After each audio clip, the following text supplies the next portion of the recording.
బంగారం ధరలు భారీగా పెరుగుతూ పోతున్నాయి. ఆకాశమే హద్దుగా పసిడి ధరలు దూసుకు వెళ్తున్నాయి. గోల్డ్ ధర ఏకంగా 1,00,000కు చేరువవుతుంది. దీంతో అటు పసిడి ప్రియులకు కొనాలి అంటే బగ్గమంటున్న ధరలతో చుక్కలు కనిపిస్తున్నాయి. ప్రధానంగా హైదరాబాద్ సహా తెలుగు రాష్ట్రాల్లో gold rates all time record స్థాయిని తాకడంతో సామాన్య మధ్యతరగతి ప్రజలు ఆందోళన వ్యక్తం చేస్తున్నారు. గోల్డ్ ధర పెరగడానికి ప్రధాన కారణం అంతర్జాతీయంగా నెలకొంటున్న పరిస్థితులే అంటున్నారు మార్కెట్ విశ్లేషకులు. మరోవైపు పెళ్లిళ్ల సీజన్ ప్రారంభమైంది. ఈ నేపథ్యంలో బంగారు ఆభరణాలు కొనుగోళ్లు చేసేందుకు జనం ఎక్కువగా ఆసక్తి చూపిస్తున్నారు. ఈ కారణంగా కూడా బంగారం ధరలు భారీగా పెరుగుతున్నాయి. భారతదేశ వ్యాప్తంగా ఈరోజు బంగారం ధరలు పరిశీలించినట్లయితే 22 క్యారెట్ల బంగారం ధర 1 గ్రాము 7,704 కాగా 24 క్యారెట్ల బంగారం ధర 1 గ్రాము 8,404గా పలుకుతుంది.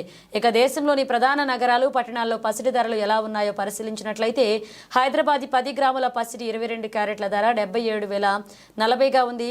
24 క్యారెట్ల బంగారం ధర 84,040గా కొనసాగుతుంది. విజయవాడలో 10 గ్రాముల పసిడి ధర 22 క్యారెట్ల ధర 77,040గా ఉంది. 24 క్యారెట్ల బంగారం ధర 84,040గా కొనసాగుతుంది.